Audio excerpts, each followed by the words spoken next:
Bonjour à tous, je suis ravi de vous retrouver aujourd'hui en cette belle journée où on a un CAC 40 qui bat encore et encore de nouveaux records. Aujourd'hui, on va parler de quelques actions qui m'intéressent, quelques actions aussi dont on a parlé notamment dans les commentaires.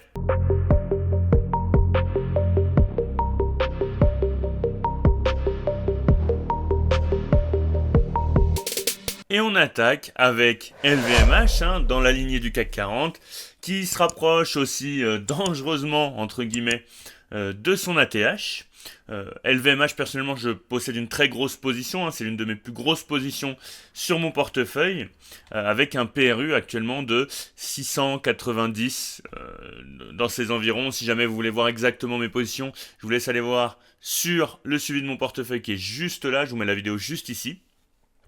Et on pourrait globalement se confronter à une résistance là que j'ai tracée juste ici. Là on est en daily, donc on a un gap aussi, pourquoi pas à aller combler à la baisse, une zone qui nous ferait revenir aux alentours des 730, 700 globalement. Mais si on venait à casser et à aller chercher encore plus haut, après la TH, il n'y a plus rien qui nous retient et on formerait très certainement de nouveau plus haut. Ce qu'il faut prendre en compte aussi, c'est qu'on a quand même un RSI qui est en zone de surachat depuis un petit moment maintenant, depuis fin janvier. On a eu une légère baisse en termes de RSI juste ici. Si on regarde un petit peu en weekly, bon alors là, notre gap, on va l'enlever parce que pour le coup, on n'a pas de gap en weekly. On a cette même résistance, comme vous le voyez, qui est orientée quand même légèrement à la baisse. Donc il va falloir faire attention, sachant que en weekly, en termes de RSI, on n'est pas encore en zone de surachat. Donc à voir ce que l'avenir nous réserve.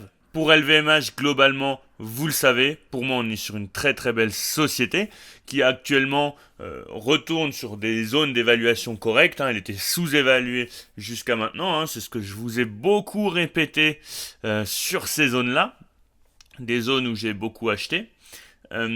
En termes d'avenir, on est quand même à 3-5 ans sur un bénéfice par action qui aura certainement une croissance anticipée entre 9 et 10, donc ce qui est quand même très intéressant. Après, à l'heure actuelle, on est sur un PE ratio et un forward que je trouve un petit peu haut, même si pour le forward, à la rigueur, 25, c'est pas non plus exagéré, mais je compte pas racheter à ces niveaux-là, pour l'instant, du moins, sachant que j'ai déjà une très grosse position par rapport à l'ensemble de mon portefeuille.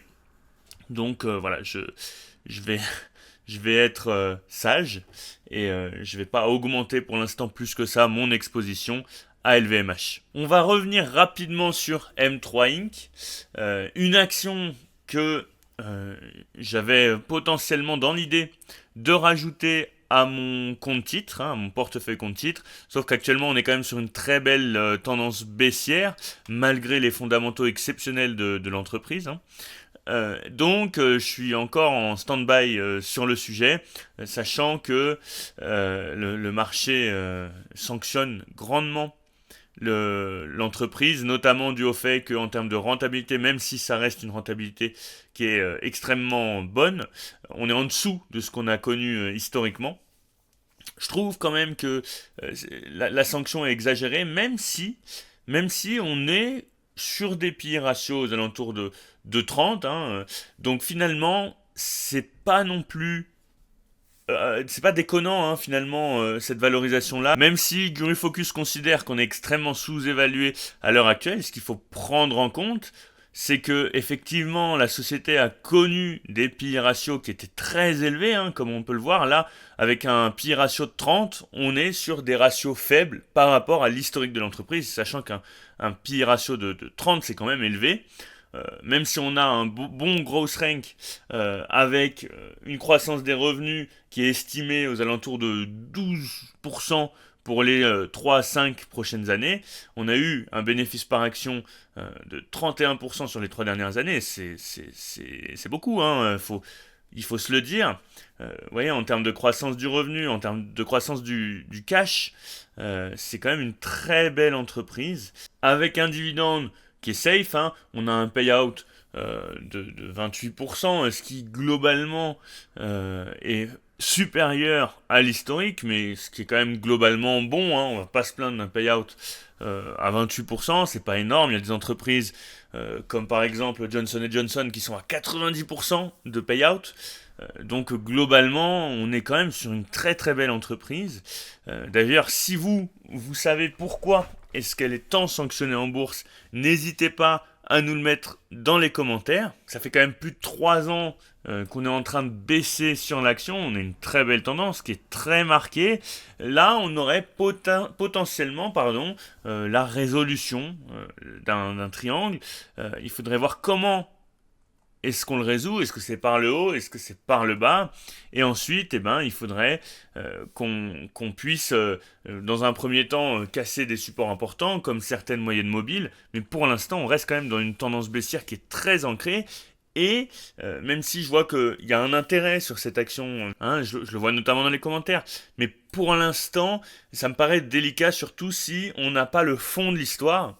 J'ai pas encore analysé assez profondément l'action pour avoir une idée de ce qui se passe réellement. Sachant quand même que globalement l'indice japonais est haussier.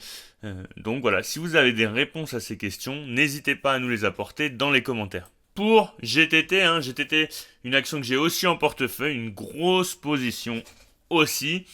On a Engie qui cède sa part dans la société GTT. Il possédait environ 5,4% du capital. Globalement, ça n'a pas eu d'effet catastrophique sur le cours de l'action. Pour ceux qui sont abonnés au Patreon, je vous fais une petite analyse parce que je souhaite recharger l'action là dans les prochains jours. Donc je vous fais une petite analyse avec notamment les ordres que j'ai placés pour pouvoir recharger sur GTT. Si jamais vous avez le lien en description. En ce moment, il y a une offre sur le Patreon. On est à 8€ au lieu de 19€. C'est valable sur le mois. Je pense que je vais aussi limiter le nombre de personnes qui auront accès au Patreon à 8€ parce que ça me fait déjà pas mal de travail.